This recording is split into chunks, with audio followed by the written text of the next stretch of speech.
আসসালামু আলাইকুম, আমি দেলোয়ার হোসেন হিরণ ইউএসবিডি মিশনের পক্ষ থেকে হিরণ টাওয়ার 27 থেকে সবাইকে জানাই আরেকবার দ্বিতীয় শুভেচ্ছা। আমি গতকালকে আমেরিকা থেকে আসছি, আসার উদ্দেশ্য হলো দুইটা, সামনে ঈদ আর তারপরে পদ্মা সেতু। এটা আসলে আমাদের স্বাধীনতার পরে বাংলাদেশের আমাদের বাঙালি জাতির একটা গর্ব, স্বাধীনতা আমাদের একটা পাওয়া, স্বাধীনতার পরে এইটাই প্রথম পাওয়া যে আরেকটা জিনিস আমরা পাইছি। তার সেই স্বপ্নের পদ্মা ব্রিজে আমরা দেখতে যাব, ঘুরতে যাব, সেই জিনিসটা শরিক হইতে, সেই খুশিটা শেয়ার করার জন্য আজকে আমরা মিলে, আমি মামু, আমার এক মামা কফিল আর আমার ছোটো ভাই মামুন, আমরা সবাই মিলে আজকে পদ্মা সেতু ঘুরতে যাব। তো চলুন আমাদের সাথে, আমি আপনাদেরকে নিয়ে যাব সেই স্বপ্নের পদ্মা সেতু দেখতে। চলুন আমরা পদ্মা সেতু।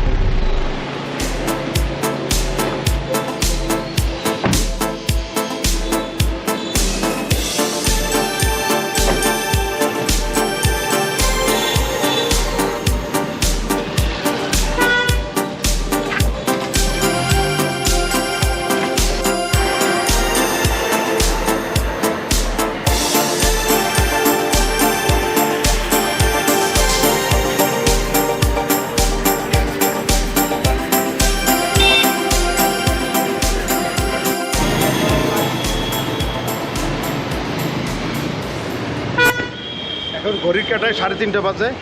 আমরা আছি পাম্পে, পাম্প থেকে হিউজ তেল নেবো। আসলে খুশি খুশি মনে আমরা পাম্প পদ্মা সেতু দেখতে যাব। তা দেখি কয়টা বাজে সায়দাবাদ পৌঁছাতে, সায়দাবাদ থেকে মাওয়া প্রান্তে পৌঁছাতে কতক্ষণ লাগে, এবং পদ্মা পাড়েতে আমি টাইম টু টাইম আপনাদেরকে সমস্ত আপনি কিন্তু জানানোর চেষ্টা করি।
আইতে দিলে কিয়ামত থাকতে যাবে মানুষ ওই যে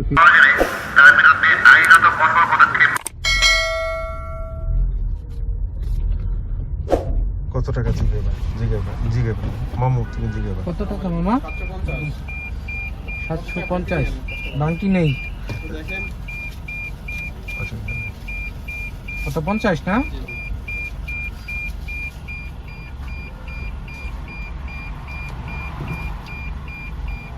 থ্যাংক ইউ আমরা এখন টোল দিয়ে 750 টাকা টোল দিয়ে আমরা পদ্মা সেতুতে ভাঙার উদ্দেশ্যে রওনা হলাম। আমরা 6:44 সায়দাবাদ থেকে রওনা দিছি। দেখি কয়টার সময় কত মানে এক্স্যাক্টলি কতক্ষণ লাগলো আমাদের ভাঙা পর্যন্ত ফরিদপুর ভাঙা পর্যন্ত পৌঁছাইতে সেটা দেখাবো। এবং আমি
ফেরার পথে দেখি নান্দুক ছিল ফেরার পথে।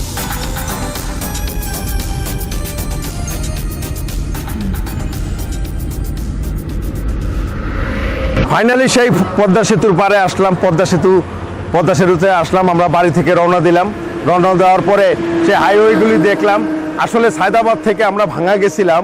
এটা আমি চলতি পথে এই ভিডিওটি করতেছি। ভাঙা গেছিলাম। ভাঙা যাওয়ার পরে ওখান থেকে সায়দাবাদ থেকে ভাঙা পর্যন্ত পৌঁছাতে 1 ঘন্টা 5 মিনিট লাগছে। আসলে এটা অকল্পনীয়, এটা কল্পনাই করা যায় না। যে জায়গায় পদ্মা পার হইতে কোনোদিন একদিন, কোনোদিন 2-3 দিনও পার হয়ে গেছে, মানুষের ঘন্টার পর ঘন্টা পার হয়ে গেছে। যাই হোক, এটা একটা অকল্পনীয়, অভাবনীয় সাফল্য বাংলাদেশের। এটার জন্য নিজেকে খুব গর্বিত মনে হচ্ছে। সুদূর আমেরিকা থেকে আসলাম সেই পদ্মা সেতুটা দেখতে। আসলে অনেক ভালো লাগলো, অনেক কিছু হলো। আর আরেকটা কথা, এই রাস্তার হাইওয়েগুলি এত সুন্দর, এত স্মুথ করছে, সেটা কল্পনা না। এই হাইওয়েতে চালালে আমার সেই I-95-এর কথা মনে হয়, আমেরিকার I-140-র কথা মনে হয়। এত সুন্দর, এত স্মুথ। 120-140 কিলোমিটার স্পিডে গাড়ি চালাইলেও বোঝা যায় না গাড়ির মধ্যে চেকিং কোনো কিছু আছে, কি স্মুথ গাড়ি চলে। আসলে বাংলাদেশে অনেক ডেভেলপ হয়েছে। যারা আমরা বিদেশে থেকে অনেক কিছু আমরা মনে করি যে বাংলাদেশের সেই নেতিবাচক ধারণা, আসলে নেতিবাচক ধারণা থেকে আমাদের বেরিয়ে আসতে হবে। বাংলাদেশের আসলে উন্নতি হয়েছে। আপনারা যদি কারো বাংলাদেশের উন্নতি দেখতে চান, তাহলে আশেপাশে গ্রামগঞ্জে ওখানে যাইতে হবে। আমি ভাঙা দিয়ে অনেক জায়গায় ঘুরছি, ফরিদপুরের রাস্তাঘাট দেখছি, মানে অকল্পনীয় উন্নতি দেখলাম। যাই হোক, এটাও আমার কাছে ভালো লাগলো। আরেকটা জিনিস আমার কাছে ভালো লাগতেছে যে রাস্তাঘাটের ইনফ্রাস্ট্রাকচার দেখে এই পদ্মা নদী যে 6 মিনিটে যে পার হওয়া যায়, এইটা মানে কল্পনাই করা যায় না যে এই জিনিসটা এত উচ্ছ্বসিত করছে আমারে, যে পদ্মা নদী আমরা 6 মিনিটে পার হয়ে যাচ্ছি। আর এনভায়রনমেন্ট, সেতুর স্ট্রাকচার সব কিছু অকল্পনীয়, এত সুন্দর। সত্যি এটা পৃথিবীর 11তম দীর্ঘতম সেতুটি অনেক একটি বিশ্বের মধ্যে নাম করছে। বাংলাদেশের স্বাধীনতা অর্জনের পরে আমার মতে এটি আরও একটি বড় অর্জন। আর আরেকটা জিনিস, সাথে সাথে আরেকটা খারাপ সাইডও আছে, যে আমরা কিছু সংখ্যক উচ্ছৃঙ্খল মানুষের জন্য পদ্মা সেতুর ভিতরে, আসলে এরকম একটা সেতুর মাঝখানে দাঁড়ায় তারা ছবি তোলে, তারা কিছু বাইকাররা এখানে তারা স্পিডিং করে, যার কারণে এখানে সেনাবাহিনী এবং আর্মি আইন শৃঙ্খলা এত স্ট্রিক্ট হয়েছে, এখানে ইভেন এই টোল প্লাজার সামনে দাঁড়ায়ও ভিডিও করতে দেয় না, এইভাবে ওরা স্ট্রিক্ট হয়েছে। তারপরেও ঘুরলাম সারাদিন, অনেক ভালো লাগলো। তা আজ যতটুকু পারছি আপনাদের পদ্মা সেতুটা দেখানোর চেষ্টা করছি রাত্রে অন্ধকারে। হয়তো কোনো একদিন আবার দিনের আলোতে আসবে এই পদ্মার বুকে। ততক্ষণ পর্যন্ত সবাই ভালো থাকবেন, সুস্থ থাকবেন, আমার জন্য দোয়া করবেন। আর আমার চ্যানেলটি যদি আপনাদের ভালো লেগে থাকে, তাহলে লাইক, শেয়ার এবং সাবস্ক্রাইব করবেন। টিল দেন, আল্লাহ হাফেজ।